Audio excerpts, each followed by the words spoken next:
Chapitre 19. Lecture par Alain Barniche. Des ingénieux propos que Sancho tint à son maître, et de l'aventure arrivée à celui-ci avec un corps mort, ainsi que d'autres événements fameux. Il me semble, Seigneur, que toutes ces mésaventures qui nous sont arrivées depuis quelques jours doivent être la peine du péché que votre grâce a commis contre l'ordre de sa chevalerie. En manquant d'accomplir le serment que vous aviez fait, de ne pas manger pain sur nappe, ni badiner avec la reine, ni tout ce qui s'ensuit, et que vous aviez juré d'accomplir, jusqu'à ce que vous ayez enlevé cette armée de malandrins, ou comme s'appelle le mort, car je ne me souviens pas très bien de son nom. Tu as raison, Sancho, répondit Don Quichotte, mais à vrai dire, cela m'était tout à fait sorti de la mémoire. Et tu peux bien être assuré de même que c'est pour la faute que tu as commise en manquant de m'en faire ressouvenir à temps que tu as attrapé l'aventure de la berne. Mais je vais réparer la mienne, car il y a aussi dans l'ordre de la chevalerie des compositions sur toutes sortes de péchés. Est-ce que par hasard j'ai juré quelque chose, moi? Reprit Sancho. Peu importe que tu n'ailles pas juré, répliqua Don Quichotte. Il suffit que tu ne sois pas très à l'abri du reproche de complicité. Ainsi, pour oui ou pour non, il vaut mieux nous pourvoir de dispense.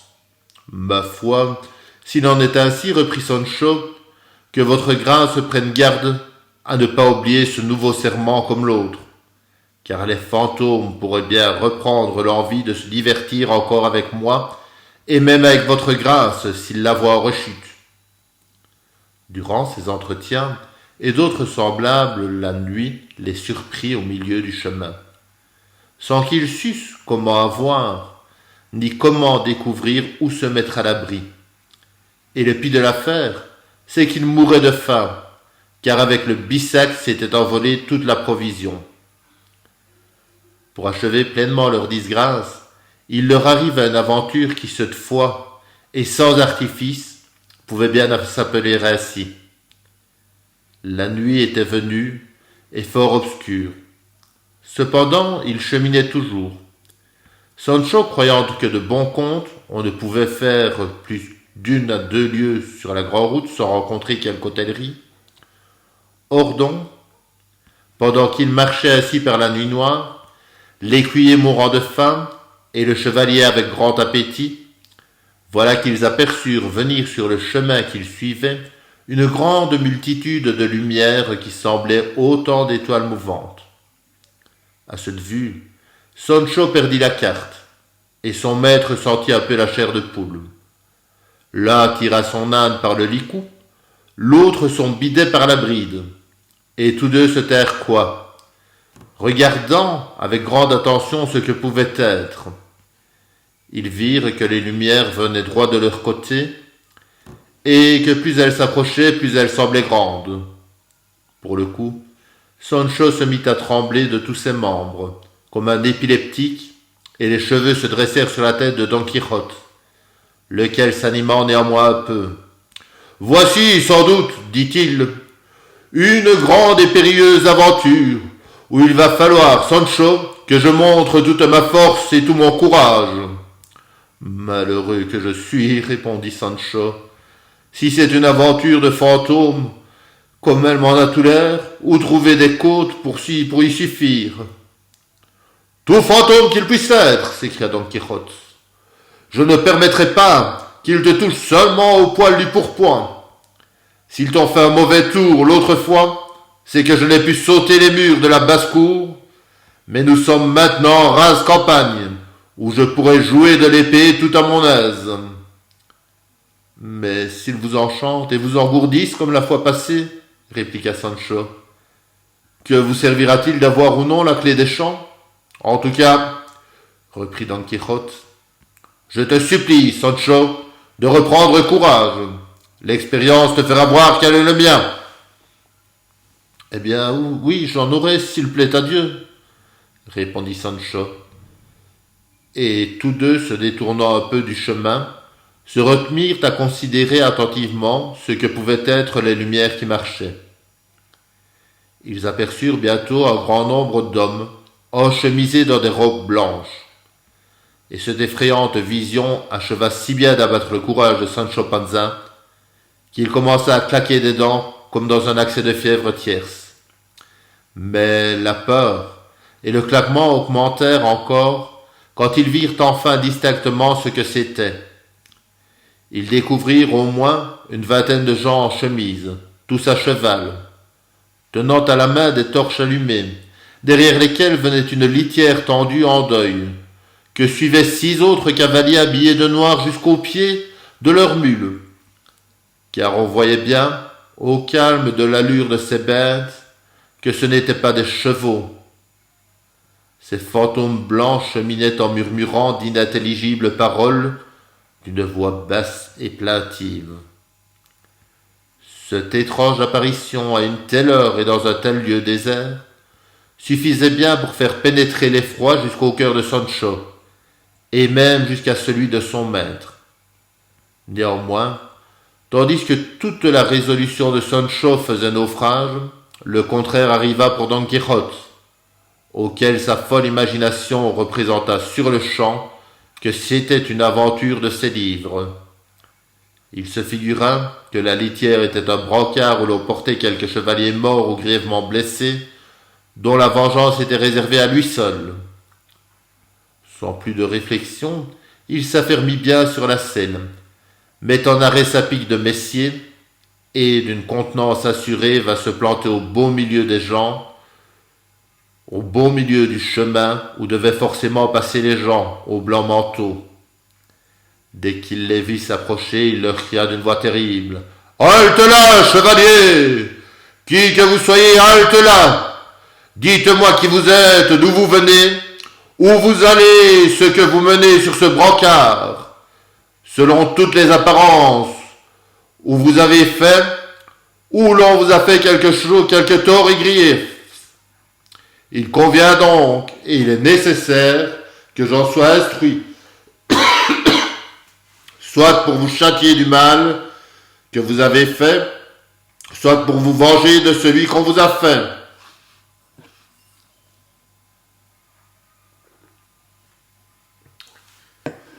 Nous sommes pressés, et l'hôtellerie est loin, répondit des hommes en chemise.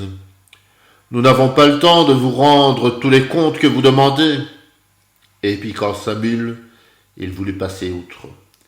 Mais Don Quichotte s'était grandement irrité de cette réponse.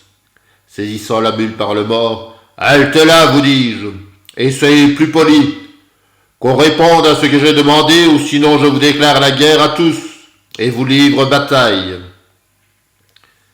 La mule étant ombrageuse, se sentant prise au mort, elle se cabra et se renversa par terre, sur son cavalier. Un valet qui marchait à pied, voyant tomber son maître, se mit à injurier Don Quichotte, lequel, déjà enflammé de colère, baisse sa lance sans attendre davantage, et fondant sur un des habillés de noir, l'envoie rouler sur la poussière, atteint d'un mauvais coup, puis se ruant à travers la troupe. C'était merveille de voir avec quelle promptitude il les attaquait et les culbutait l'un après l'autre. L'on eût dit qu'il avait, en cet instant, poussé des ailes à Rocinante, tant il se montrait fier et léger. Tous ces manteaux blancs étaient des gens timides et sans armes. Dès le premier coup, ils lâchèrent pied et se mirent à courir à travers champs avec leurs torches allumées, si bien qu'on les aurait pris pour une des mascarades qui courent les nuits de carnaval. Quant aux manteaux noirs, ils étaient si empêtrés dans leurs longues jupes qu'ils ne pouvaient remuer.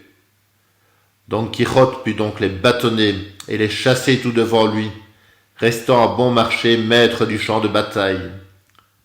Car ils imaginaient tous que ce n'était pas un homme, mais bien le diable en personne qu'il était venu de l'enfer les attendre au passage, pour enlever le corps mort qu'il menait dans la litière.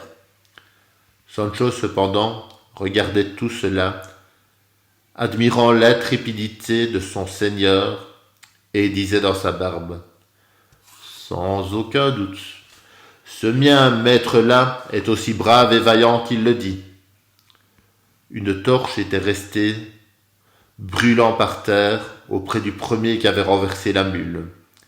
Don Quichotte, l'apercevant à cette lueur, s'approcha de lui, et, lui posant la pointe de sa lance sur la gorge, il lui cria de se rendre, ou sinon qu'il le tuerait.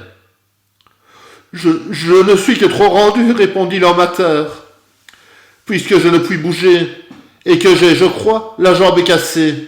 Mais si vous êtes gentilhomme et chrétien, je supplie votre grâce de ne pas me tuer. Elle commettrait un sacrilège, car je suis licencié, et j'ai reçu les premiers ordres. »« Et qui diable, étant homme d'église, vous a conduit ici ?» s'écria Don Quichotte. « Qui, Seigneur ?» répondit l'autre. « Mon malheur. »« Eh bien, répliqua Don Quichotte, un autre plus grand vous menace, si vous ne répondez pas sur le champ à toutes les questions que je vous ai faites. » « Vous allez être aisément satisfait, reprit le licencié. Et d'abord, votre grâce saura que bien que j'ai dit tout à l'heure que j'avais les licences, je ne suis encore que bachelier. Je m'appelle Alonso Lopez, et je suis natif d'Alcobendas. Je viens de la ville de Baeza, en compagnie d'11 autres prêtres, ceux qui fouillaient avec des torches. Nous allons à Ségovie, accompagnant un corps mort, qui est dans cette litière. Ce corps mort est celui d'un gentilhomme qui mourut à Baeza, où il a été quelque temps déposé au cimetière. Mais comme je vous ai dit, nous portons ses os à Ségovie, où est la sépulture de sa famille. »« Et qui l'a tué ?» demanda Don Quichotte. « Dieu, par le moyen d'une fièvre maligne qu'il lui a envoyée, » répondit le bachelier. « En ce cas, reprit Don Quichotte, le Seigneur m'a dispensé de la peine que j'aurais prise de venger sa mort. Si tout autre l'eût tué, mais étant frappé de telles mains, je n'ai plus qu'à me taire et à plier les épaules, ce que je ferais s'il m'eût frappé moi-même. Mais je veux apprendre à votre révérence que je suis un chevalier de la Manche, appelé Don Quichotte, et que ma profession est d'aller par le monde redressant les torts et réparant les injustices. » « Je ne sais trop, répondit le bachelier, comment vous entendez le redressement des torts, car de droit que j'étais, vous m'avez fait tordu, me laissant avec une jambe cassée qui ne se verra plus droite en tous les jours de sa vie. Et l'injustice que vous avez réparée en moi, ça a été de m'en faire une irréparable, et nulle plus grande mésaventure ne pouvait m'arriver que de vous rencontrer cherchant des aventures. » « Toutes les choses ne se passent point de la même façon, répliqua Don Quichotte. Le mal est venu, seigneur bachelier Alonso Lopez, de ce que vous cheminiez la nuit, vêtu de surplis blanc, des torches à la main, marmottant entre vos lèvres et couvert de deuil, tel enfin que vous ressembliez à des fantômes et à des gens de l'autre monde. Aussi, je n'ai pu me dispenser de remplir mon devoir en vous attaquant, et je n'aurais pas manqué de le faire, quand bien même vous auriez été réellement, comme je n'ai cessé de le croire, une troupe de démons échappés de l'enfer. »« Puisqu'ainsi il a voulu ma mauvaise fortune, reprit le bachelier, je vous supplie, seigneur chevalier errant, qui m'empêcherait pour longtemps d'errer, de m'aider à me dégager de cette mule sous laquelle ma jambe est prise entre la selle et l'étrier. » « Vous parliez donc pour demain, à ce qu'il paraît, répondit Don Quichotte. Et que diable attendiez-vous pour me conter votre souci? » Il cria aussitôt à Sancho de venir, mais celui-ci n'avait garde de se presser, parce qu'il s'occupait à dévaliser un mulet de bain, que ces bons prêtres menaient chargé d'excellentes provisions de bouche. Sancho fit de son manteau une manière de havre sec, et l'ayant farci de tout ce qu'il put y faire entrer, il en chargea son âne, puis il accourut au cri de son maître, auquel il prêta la main pour tirer le seigneur bachelier de dessous sa mule. Ils parvinrent à le remettre en selle, lui rendirent sa torche, et Don Quichotte lui dit de suivre le chemin qu'avaient pris ses compagnons, en le chargeant de leur demander de sa part pardon de l'offense qu'il n'avait pu s'empêcher de leur faire, Sancho leur dit encore: « Si par hasard ces messieurs veulent savoir quel est le brave qui les a mis en déroute, vous n'avez qu'à leur dire que c'est le fameux Don Quichotte de la Mancha, autrement appelé le chevalier de la triste figure. » Le bachelier s'éloigna sans demander son reste, et Don Quichotte alors s'informa de Sancho pour quel motif il l'avait appelé le chevalier de la triste figure, plutôt à cette heure qu'à tout autre. « Je vais vous le dire, répondit Sancho. C'est que je vous ai un moment considéré à la lueur de cette torche que porte ce pauvre boiteux, et véritablement, votre grâce a bien la plus mauvaise mine que j'aie vue depuis de longues années. Ce qui doit venir sans doute ou des fatigues de ce combat, ou de la perte de vos dents. »« Ce n'est pas cela, répondit Don Quichotte. Mais le sage auquel est confié le soin d'écrire un jour l'histoire de mes prouesses aura trouvé bon que je prenne quelques surnoms significatifs, comme en prenaient tous les chevaliers du temps passé. L'un s'appelait le chevalier de l'ardente épée, l'autre de la licorne, celui-ci des demoiselles, celui-là du phénix, cet autre du griffon et cet autre de la mort. Et c'est par ces surnoms et ces insignes qu'ils étaient connus sur toute la surface de la terre. Ainsi donc, dis-je, le sage dont je viens de parler t'aura mis dans la pensée et sur la langue ce nom de chevalier de la triste figure que je pense bien porter désormais.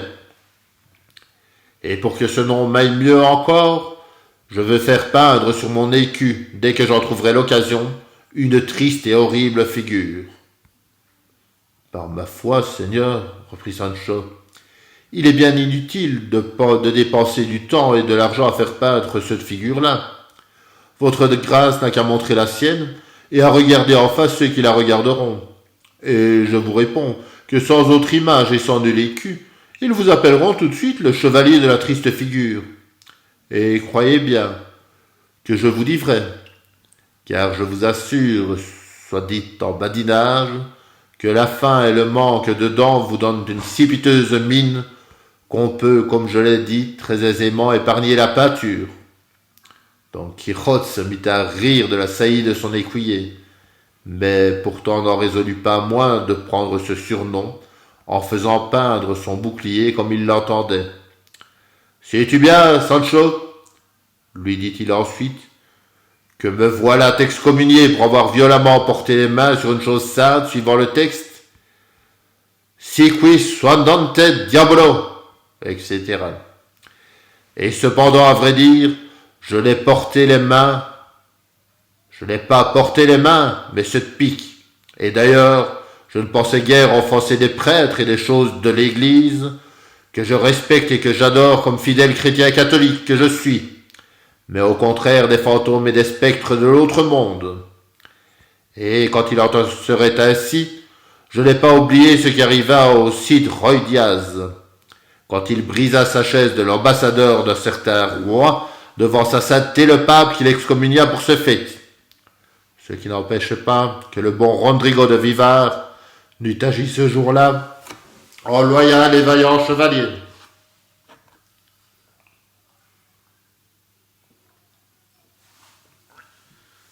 Le bachelier s'étant éloigné sur ses entrefaites, Don Quichotte avait envie de voir si le corps qui venait dans la litière était de chair et d'eau ou d'os. Mais Sancho ne voulait jamais y consentir. « Seigneur, lui dit-il, votre grâce a mis fin à cette aventure à moins de frais que toutes celles que j'ai vues jusqu'à présent. Il ne faut pas tenter le diable. Ces gens, quoique vaincus et mis en déroute, pourraient bien cependant s'apercevoir qu'une seule personne les a battus. La honte et le dépit pourraient bien les ramener sur nous, prendre leur revanche, et ils nous donneraient du fil à retordre. Croyez-moi, l'âne est pourvu, la montagne est prête, la faim nous talonne, il n'y a rien de mieux à faire que de nous en aller bravement les pieds l'un devant l'autre.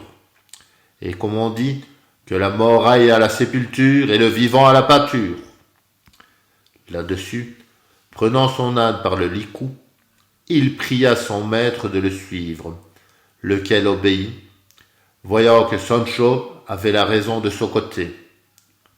Après avoir cheminé quelque temps entre deux coteaux, ils arrivèrent dans un large et frais vallon où ils mirent pied à terre.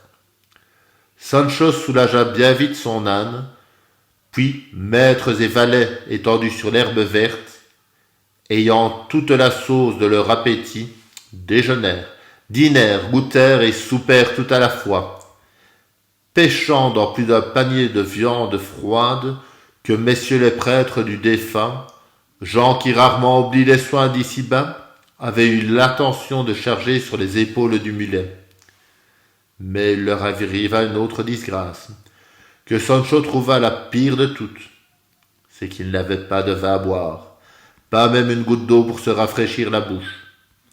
La soif à son tour les tourmentait, et Sancho, voyant que le pré sur lequel ils étaient assis avait beaucoup d'herbes fraîches et menues, dit à son maître ce qui se dira dans le chapitre suivant.